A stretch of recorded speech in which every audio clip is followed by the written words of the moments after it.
Praise the Lord friends. आज हम एक टॉपिक सीखने वाले हैं जो भजन संहिता में ऐसा लिखा है कि हे मेरे मन यहोवा की स्तुति कर। ओके। और जब हम उस एरिया ऑफ लाइफ को देखेंगे तो उसने कहा जो कुछ भी मुझ में है वह सब यहोवा की स्तुति करो, उसको धन्यवाद कहो। ओके। तो हम जो बात कर रहे हैं अभी वो हमारे फिज़िकल लाइफ के बारे में। ओके। फिज़िकल लाइफ के अंदर हम कुछ बिलोंगिंग्स रखते हैं, कुछ चीज़ें, कुछ अटैचमेंट्स, ओके, कुछ रिलेशंस, कुछ ऐसी बातें फिज़िकल लाइफ के अंदर हम लोग मेंटेन करते हैं जो हमारे लाइफ को फिज़िकली हमको मिलता है, हमको प्राप्त होता है और हम उसमें जीते हैं। ठीक है। लेकिन आपको ये बात को आज समझना है जो मैं भी आपको बता रही हूँ। ये आपका जो लाइफ रहता है फिज़िकल लाइफ, इसका जो भी है बिलोंगिंग्स, फिज़िकल लाइफ आप किस में ज़्यादा यूज़ करते हैं, किस में ज़्यादा आप अपना मन लगाते हैं, किस में ज़्यादा आप पीछा करते हैं। ओके। ये फिज़िकल लाइफ के अंदर मैनिपुलेशन हो सकता है। ओके। जिसके अंदर गड़बड़ियाँ हो सकती है, जिसके अंदर आप गलत चीज़ों को गले लगाए रख सकते हैं। ठीक है। जिसके अंदर आपको गारंटी नहीं रहेगी क्या ये मेरे साथ हमेशा तक रहेगा या नहीं। ओके। अनसर्टन रहेगा फिज़िकल बीइंग के साथ। शारीरिक रीति से जो भी हमारे पास है वो सब कुछ का मैनिपुलेशन हो सकता है।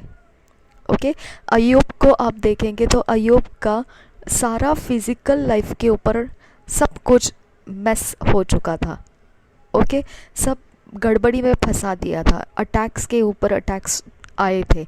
ओके। और उसके बाद उसका शरीर पूरी तरह से एकदम गल गया था बीमारियों से, और उसके बाद वो सोच रहा था कि ख़त्म, अब मेरे लिए मौत के अलावा कोई और रास्ता नहीं है, क्योंकि परमेश्वर की ओर से तो कोई जवाब नहीं आ रहा है। ठीक है। अब हम फिज़िकल लाइफ में ये परिस्थिति इतना, तो हम कुछ लोग हैं जो इतना डैमेजेस प्राप्त किए हैं, लेकिन कुछ लोग ऐसे भी हैं जिनको इतने डैमेजेस अभी तक मालूम भी नहीं है कि ऐसे डैमेजेस भी होते हैं लाइफ के। ओके। तो डैमेजेस हमारे फिज़िकल बीइंग के जितने भी जगह में हुआ है, रेप्यूटेशन का डैमेज, कैरेक्टर का damage, career damage, okay, financial damage, और ज़्यादातर हमारे रिलेशंस में डैमेजेस, हाँ, फैमिली में डैमेजेस। ओके। जितना हम हैबिट्स में डैमेजेस आ जाते हैं, सोचों में डैमेजेस आ जाते हैं। ओके।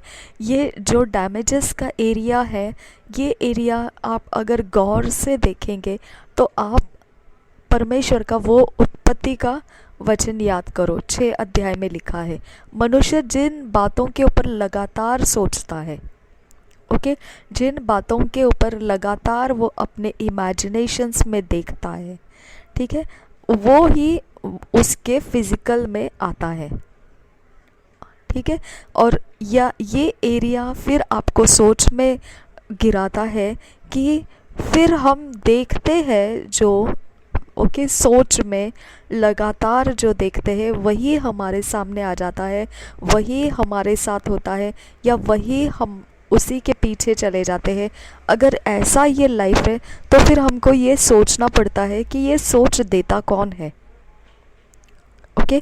ये सोच का उगम कहाँ से है, ओरिजिनिटी कहाँ पर है, उसकी ओरिजिन कहाँ पर है। ओके। अगर ये एरिया ऑफ लाइफ को आप समझ जाएंगे, सोच की ओरिजिन को इतना ही समझ लीजिए कि वो स्पिरिचुअल वर्ल्ड है। ओके। अगर इस बात को आप समझ जाएंगे कि ये स्पिरिचुअल वर्ल्ड है तो आप ज़्यादा क्वेश्चनिंग नहीं करेंगे, ज़्यादा उसके ऊपर सवाल नहीं उठाएंगे, क्योंकि स्पिरिचुअल वर्ल्ड को जानने की ज़रूरत रहती है।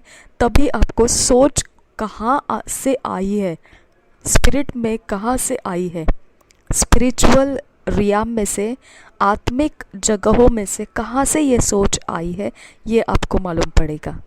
ओके, लेकिन अगर आपने उस बात के ऊपर ध्यान नहीं दिया है और सिर्फ आप जी रहे हैं और डैमेज आ जाता है, तो आपको अब इस बात को समझ लेना है, मैच्योर क्रिश्चियन बनना है। हाँ, क्योंकि डैमेज आया तो उसके पार जाने का कुवत परमेश्वर ने हमारे अंदर रखा है। ठीक है, ब्रोकननेस आया, उसको पार कर जाने का कुवत परमेश्वर ने हमको दे रखा है। ठीक है, कोई भी हमारे लाइफ का नेगेटिव कुछ भी सामने आता है तो उसको लांघ के आगे जाने का कुवत परमेश्वर ने हमारे अंदर रखा है। ये मैच्योरिटी आपके अंदर आने की ज़रूरत है। ओके, अगर हम ये मैच्योरिटी को टच नहीं करेंगे, ये मैच्योरिटी का लेवल हम पकड़ेंगे नहीं, चाहे आप बहुत छोटे बच्चे भी हो, चाहे बहुत बुज़ुर्ग हो, या कैसे भी एज के लिमिट में हो, आज के टाइमिंग के अंदर मैच्योरिटी क्रिश्चियन लाइफ में होना बहुत ज़रूरी है। मेजॉरिटी नहीं, मैच्योरिटी। मैच्योरिटी यानी आप ये ज्ञान प्राप्त कर लेना है कि हमको उसके पार जाने का रास्ता है। ओके, ऐसा कोई भी मुसीबत, ऐसी कोई विपत्ति नहीं है जिसको आप लांघ के आगे निकल नहीं जाएंगे, ऐसी कोई बात नहीं है। समझ में आया? तो आपका चुनाव क्या है, आप क्या करते हैं, आप कैसे करते हैं, क्यों करते हैं, आपने क्यों किया, कैसे किया, ये अगर आप सोचेंगे ना तो आपको मालूम पड़ेगा कि आपका डैमेज कहाँ से आया। ओके, कुछ चीज़ें हमको मालूम पड़ जाती है, कुछ चीज़ें हमारे सोचों में आ जाती है कि हमारा डैमेज ऐसे ऐसे जगहों से आया है, कुछ जगह पे हमको मालूम पड़ जाता है। ओके, लेकिन कुछ जगह पे हमको नहीं मालूम पड़ता है कहाँ से ये डैमेज आया है, लेकिन डैमेज तो आया है, लेकिन कहाँ से आया मालूम नहीं। आया तो है डैमेज, लेकिन पता नहीं ये कहाँ से उगम, इसका स्टार्ट कहाँ से, किसने किया, वी डोंट नो। ओके, तो हर एक डैमेज के पीछे स्पिरिट लाइफ कनेक्टेड रहता है, ये आपको आज सीखना है।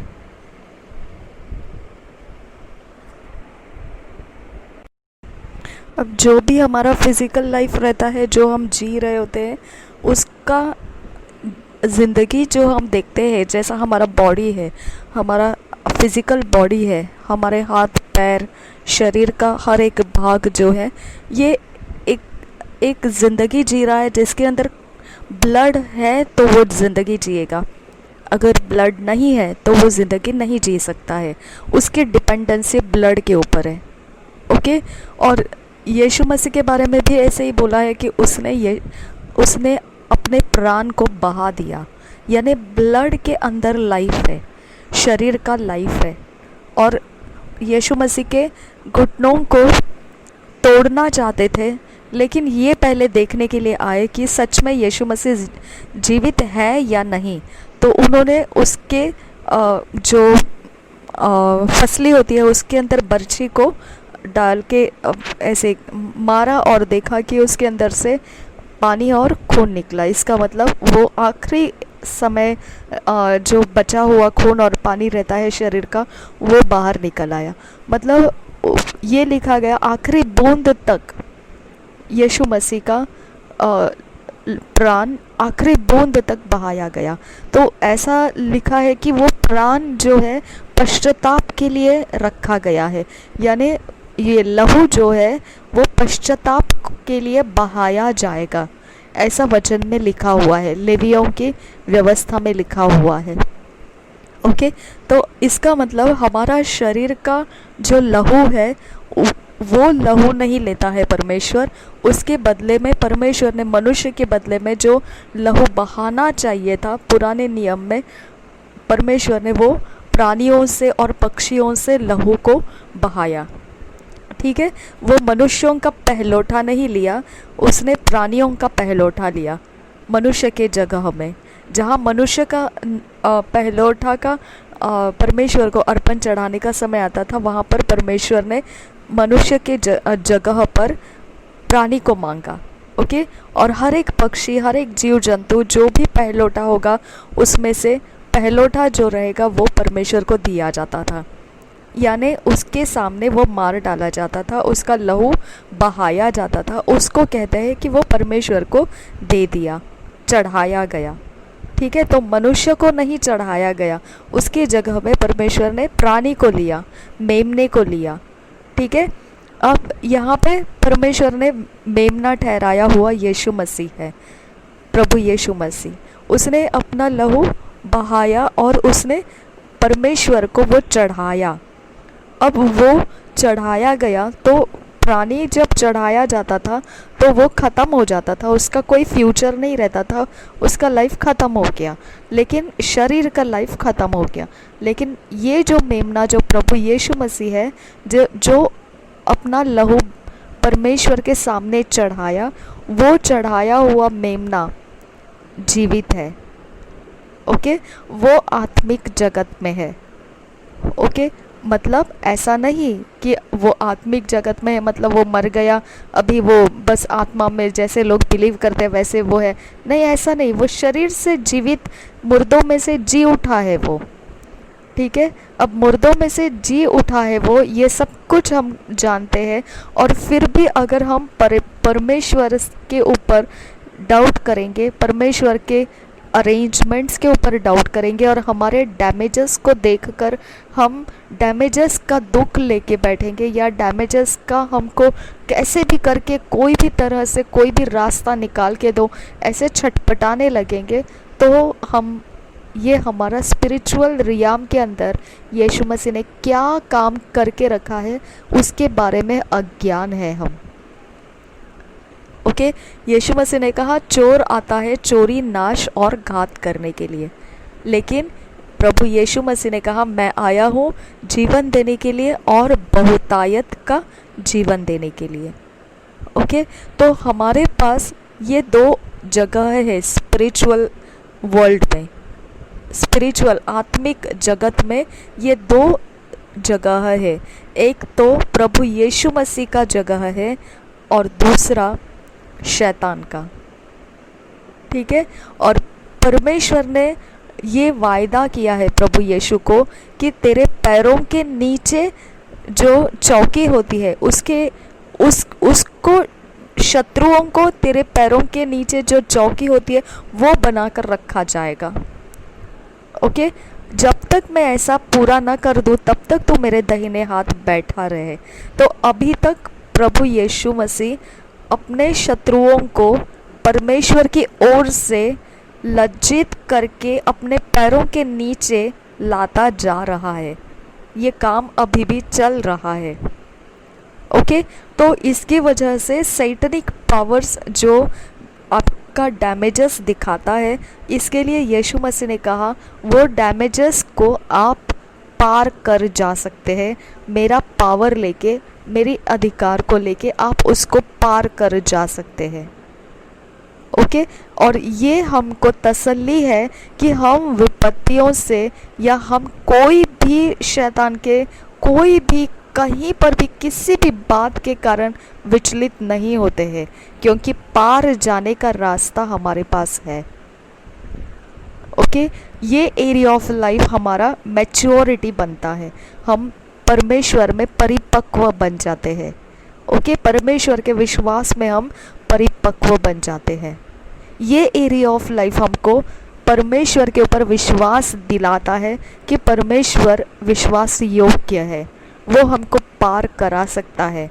ओके, अब जब ये विश्वास इज़राइल लोगों ने छोड़ दिया था, इजिप्ट में से, मिस्र देश में से उनको बाहर लाया, तो उन्होंने कोई कमाया हुआ नहीं था वो डिलीवरेंस, वो छुटकारा। ओके, जब हमारा डैमेज भी ऐसे ही सीधा हो जाता है तो हमको उसकी वैल्यू नहीं रहती है, हमको उसके बारे में ये महसूस नहीं होता है किसी ने तो हमको पार कराया। ओके हम इतना ही खुश हो जाते हैं और वो हमारा डैमेजेस ख़त्म हो गया, हम आनंद मनाते हैं, एकदम मज़े से रहने लगते हैं, लेकिन हम ये भूल जाते हैं कि ये किसने कराया।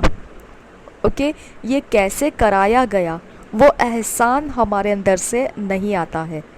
ओके और इसकी वजह से हम वो जो आनंद प्राप्त कर दिए हैं उसको जल्दी से हम खो भी सकते हैं। ओके उसको दोबारा कोई अटैक में लगा सकता है, उसको दोबारा कोई विचलित में डाल सकता है, विपत्ति में डाल सकता है। तो हमको ब्लेसिंग्स को हैंडल करना भी आना चाहिए। परिपक्व होना मतलब डैमेजेस को पार करना सीख जाना, और ब्लेसिंग्स को हैंडल करना मतलब आप ब्लेसिंग्स के ऊपर मन नहीं लगा रहे, लेकिन वो आपको पता है वो कहाँ तक, किस किस लंबाई तक, किस चौड़ाई तक, किस दूरी तक वो आपके साथ बना रखना है आपको। ओके बनाए रखना है आपको। ओके तो आपका ब्लेसिंग्स और आपका परिपक्वता आपको अपने अंदर से डेवलप करना है। ब्लेसिंग्स को हैंडल करना और परिस्थितियों के पार जाने की परिपक्वता को डेवलप करना, ये आपके अंदर, ये समय जब डैमेजेस रहता है उस समय में आपको सीखना है। ओके ये समय आता है ऐसा कभी, परमेश्वर का वचन ऐसा कहता है कि जो संकट के समय युद्ध करते वक्त थक जाता है तो उसके आत्मिक स्ट्रेंथ का वहाँ पर तौलना हो जाता है कि वो आत्मिक में कितना समय बिताया है। जो परमेश्वर कहता है, जो आत्मिक जगत में परमेश्वर के साथ में जो ज़्यादा समय बिताता है उसकी स्ट्रेंथ ज़्यादा रहती है और युद्ध में वो बहुत दूरी तक लड़ता जाता है और वो थकता नहीं है, और उकाब की नई उसकी ताकत मजबूत बनती जाती है, नई होती जाती है, और तूफ़ान से ऊपर उठकर वो चढ़ जाता है और वहाँ वो अपने लाइफ को आसान बना लेता है। तो आपको समझ में आना चाहिए तूफ़ान आपका नहीं है, तूफ़ान से ऊपर उठने का आपका कुव्वत है। ओके जब आप ये एरिया ऑफ लाइफ में थक जाते हैं, आपको लगता है कि मेरे लिए अभी कोई आश्रय स्थान नहीं है, कोई मेरी सहायता नहीं है, तो यहाँ पे आपका माइंड जो है, आपका प्राण जो है वो ट्रबल्ड हो गया है। ओके आपका लहू जो है वो ट्रबल्ड हो गया है। ओके इसके लिए ये एरिया ऑफ लाइफ को आप बहुत ध्यान से सीखना है कि आपका ट्रबल्ड एरिया आपका सोल पार्ट है, आपका प्राण का भाग है जो ट्रबल्ड रहता है। आपका प्राण है जिसके अंदर से बेचैनी है, जिसके अंदर शांति नहीं है। आपका प्राण है जिसके अंदर बहुत सारी बातों का, बहुत सारी चीज़ों का मसला हल होता नहीं है और आप वहाँ छटपटाते हैं। वो एरिया ऑफ लाइफ को आप हैंडल करना है अभी। ठीक है ये एरिया जो है ना, सोल का ट्रबल जो रहता है, सोल के अंदर का ट्रबल जो रहता है, वो जब आप ट्रबल्ड सोल में रहते हैं तो आपको प्रचार भी अच्छे नहीं लगते हैं। ओके आपको भविष्यवाणियाँ भी पसंद नहीं आती है, क्योंकि आपका ट्रबल जो मेस है, जो ट्रबल से वो परिस्थिति है, वो सिचुएशंस है, वो तो बदलती नहीं है, सिर्फ आप बातें ही सुनते हैं लोगों की। ओके इसकी वजह से आपको ऐसे लगता है प्राण को क्या चाहिए, जो ट्रबल्ड है उसको क्या चाहिए। वो तो बाइबल में भी लिखा है, याकूब की पत्री में आप पढ़ेंगे उसको, तो लिखा है कि जो भूखा है अगर उसको कहेंगे ठीक है मैं तेरे लिए प्रार्थना कर लेता हूँ और तेरी भूख के लिए कोई इंतज़ाम हो जाएगा, नहीं, जो भूखा है उसको रोटी की ज़रूरत है। ओके अगर कोई बहुत ठंड में पड़ा हुआ है तो अगर हम कहेंगे ठीक है मैं तेरे लिए प्रार्थना कर लेता हूँ कि तुझे ठंड से बचा लिया जाए, नहीं, उसको कंबल की ज़रूरत है।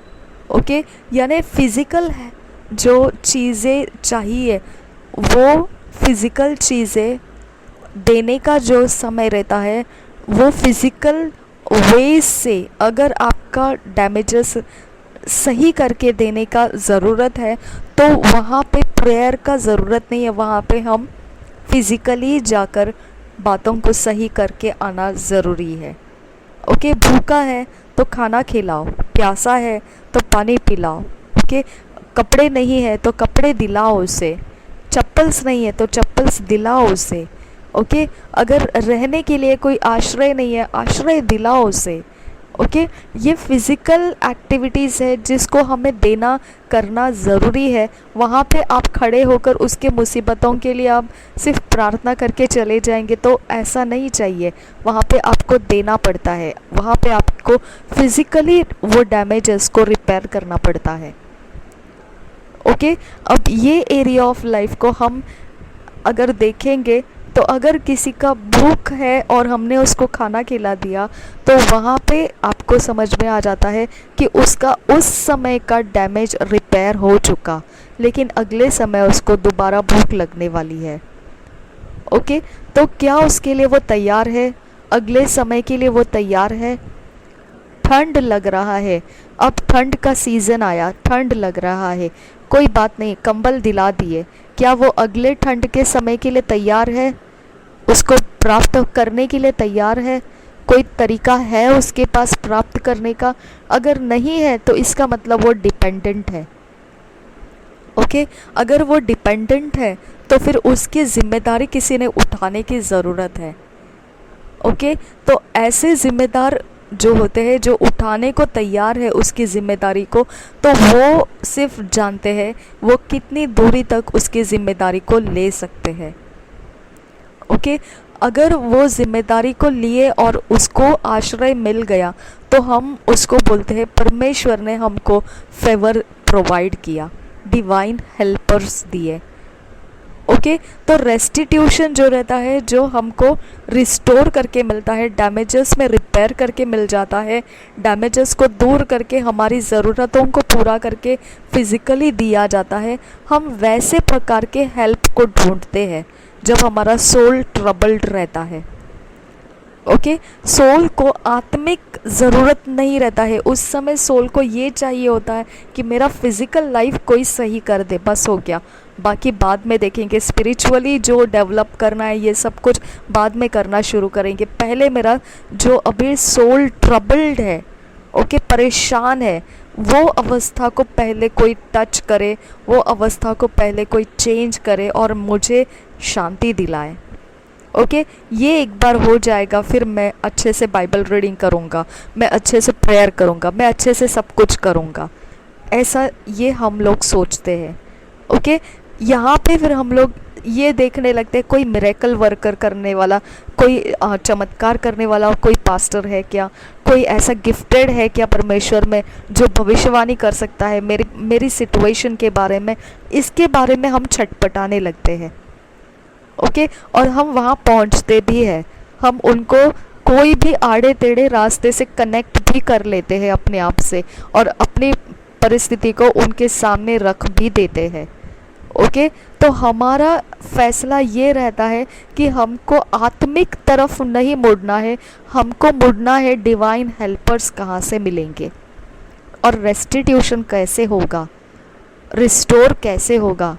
ओके, हमारी चीज़ें सही ढंग से दोबारा कैसे शुरू कर दी जाएगी, किस तरह से हम आगे बढ़ पाएंगे, हमारा यही ध्यान रहता है। हमको ज़रा भी ये नहीं रहता है कि हम फास्टिंग करें, हम प्रेयर करें, बाइबल रीडिंग करें, हम और अपने आत्मिक जो रियाम है उसके अंदर और डीप हो जाए हम।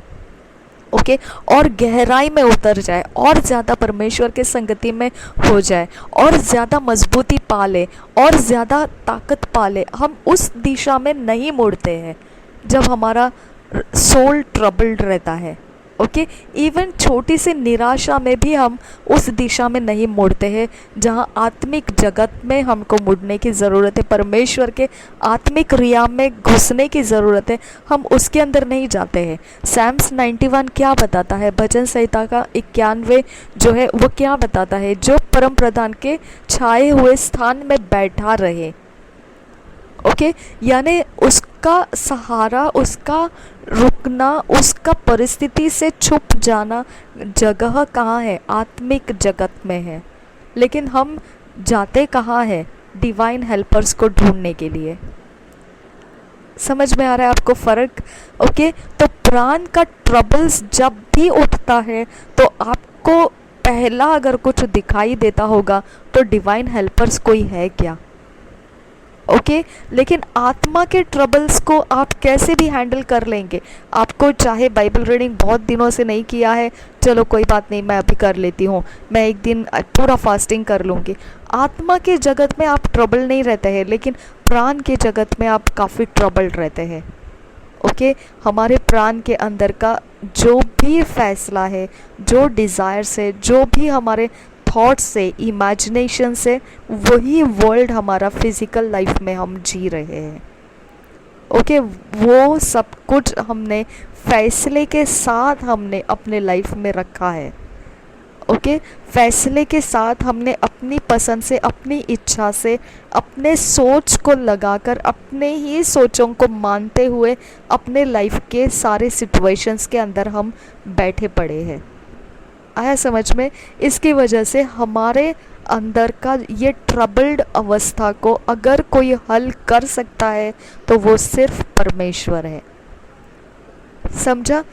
एक बात आपको ये समझ में आना चाहिए, अगर ये एरिया ऑफ लाइफ आपका परमेश्वर हल कर सकता है, अगर आपको मालूम पड़ा, तो आपको टर्न बैक हो जाना है, वो सिचुएशन की तरफ आप नहीं देखना है। ओके, वो परिस्थिति का दबाव नहीं देखना है, वो परिस्थिति के अंदर से आने वाला आक्रमण का तरीका नहीं देखना है। ओके, उसके द्वारा आपके इमोशंस को क्या होता है, आपके शरीर को क्या होता है, आपका प्राण क्या कहता है, आपकी सोच क्या दिखती है, आपके सोचों में से आपको क्या दिखाई देता है, ये सब कुछ आप वो परिस्थिति से कनेक्टेड सब कुछ नीचे रख देना है, उसको आप उठा के नहीं चलना है। सबसे पहला स्टेप है कि उसको निकाल दो अपने अंदर से और अलग करके रखो। आपका ये प्रॉब्लम है, आपको मालूम पड़ गया है, बाजू में रखो उसे। अब आप रास्ता पकड़ लो परमेश्वर के साथ चलने का। ओके, वचन पढ़ने का, परमेश्वर के संगति में बैठने का। और वचन भी जब आप पढ़ेंगे तो वो वचन मत ढूंढो जो आपके सिचुएशन को कनेक्ट होता है, वो वचन मत ढूंढो। आप ये रास्ता चलो, जैसे आपने आज प्रार्थना करना शुरू किया है, आज आपने बाइबल रीडिंग करना शुरू किया है, हर दिन आप यही सोचो कि मैंने आज ही शुरू किया है। ओके, हर पल आप यही देखो कि मैंने आज ही प्रार्थना करना शुरू किया है, मैंने आज ही बाइबल रीडिंग किया है, मैंने आज ही, पहले नहीं किया था, मुझे याद नहीं है पहले किया था या नहीं, आज ही मैंने किया है, आज ही मैंने बहुत ज़्यादा किया है, आज ही मैं बहुत ज़्यादा परमेश्वर के संगति में बैठा हूँ। आप आज के दिन से ही बैठकर आपका लाइफ को काउंटिंग करना है।